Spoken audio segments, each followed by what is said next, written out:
Amadou Ndiaye, représentant d'étudiants au sein de l'UFR des sciences appliquées et technologies de l'Université Gaston Berger de Saint-Louis. Qu'est-ce qui nous réunit ici aujourd'hui? Oui, depuis plus d'une semaine, l'UFR 7 est dans une situation qui est très alarmante. L'administration organise des examens dans des conditions qui sont très chaotiques, des conditions qui sont non conformes aux règles et pratiques qui régissent leur organisation au sein de l'Université Gaston Berger de Saint-Louis.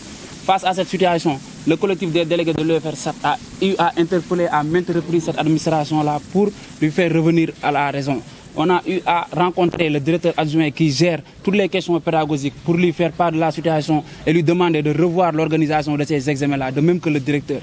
Mais force est de constater que l'administration reste toujours sur sa position qui est de sacrifier les camarades étudiants, qui est de envoyer à l'abattoir les camarades étudiants et les soutiens de famille que nous sommes. Et face à cette situation aussi, on a eu à interpeller les autorités universitaires. Mais jusqu'à présent, il n'y a pas de début de solution. On a eu à interpeller les instances habilitées à parler de cette situation-là au sein de l'Université Gaston Berger de Saint-Louis. Et nous espérons qu'une fois que le problème soit posé dans ces instances-là, qu'on ait gain de cause. Et si on n'a pas gain de cause, nous allons directement saisir l'autorité judiciaire. Parce qu'on est dans un état de droit. On ne peut pas accepter que les camarades étudiants soient sacrifiés.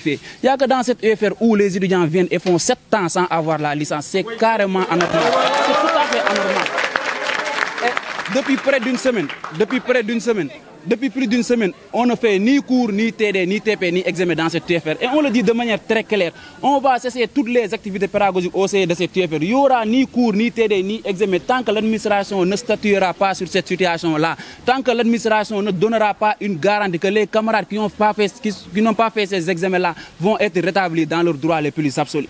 On a saisi le directeur du UFR en maintes reprises pour lui faire revenir à la raison. On lui a écrit même une demande pour se mettre autour d'une table, pour discuter, pour trouver des solutions. Mais ce dernier, au lieu d'apporter une réponse favorable à cette demande, se permet de menacer les représentants d'étudiants que nous sommes. On lui a carrément dit qu'on ne peut pas afficher des résultats un jour et donner 2 jours aux étudiants pour que ces étudiants-là puissent préparer un examen de rattrapage. Ça n'existe nulle part dans ce pays.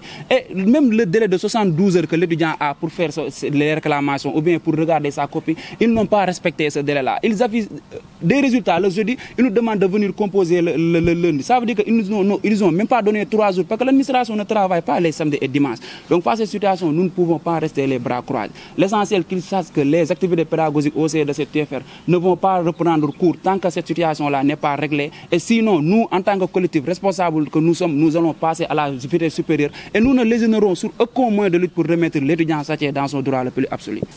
Lu tolloog si lu ëpp si semaine nañu nii si UFR bi cours amu fi TD amu fi examen amu fi parce que administration bi fi nekk day organiser ay examen nu mu ko neexee dañuy taf ay résultats 2 jours après ñu wax nu nan dem def examen rattrapage loolu bindu ko fenn si texte yi bindu ko fenn amul si benn règlement boo xamante ne joxe na ko même 72 heures bi étudiant bi am pour réclamer ay notam sax pour def réclamation wala pour xool copiem kenn mayu ko ka ñun bi loolu amee dem nañ si administration wax nañ leen carrément que il faut ñu xoolaat ne ñuy organiser examen yi pour ñu bañ a tayle camarades étudiants yi fi nekk mais administration bi ba tey ñëwaatuñu seen décision ba tey ñu ngi toog si seen point bi nga xamante ni mooy sacrifier étudiants yi ba tey ñu leen di woo si discussion nanguwuñu ñëw si discussion boobu ñun nag dem nañ xool ki nga xamante ni moom moo jiite université bi saisir nañ autorités yi nekk si kaw ñoom ba léegi aussi indiluñu solution boo xamante ni mën nañ ko am si problème bii ñu nekk dem nañ si ñi nga xamante ni mooy instance fi ñuy waxtaanee lépp lu jëm si wàllu njàng meeg njàngale mi si université bi saisir nañ leen te ñu ngi jàpp ni buñ demee si ñooñu peut-être dinañ am ay solution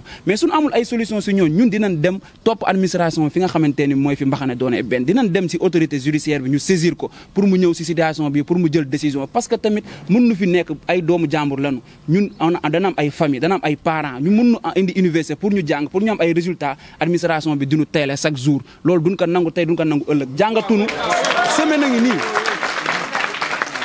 semaine mu ngi nii jàngunu te pare nan pour toog weer duñu jàng parce que balaa ñu duggaat si classe yi di jàng wala ñu defaat examen il faut ñu xam ni carrément li ñuy def dafa am si conditions yu normales yu ñu koy defee sinon dañuy dem duñu valider dañuy échouer et bu ñu ñibbee lan la ñuy wax suñu parents yi que ñun ñoo jàngul alors que nekkul ñun ñoo jàngul administration bi moo deful liggéeyam moo organisé wul li mu war a organiser dans les règles ñi ngi interpeller autorités yëpp suñu dugul si situation bii luñ si mën a am rek nana xam ne ñoom ñoo tax moom mu am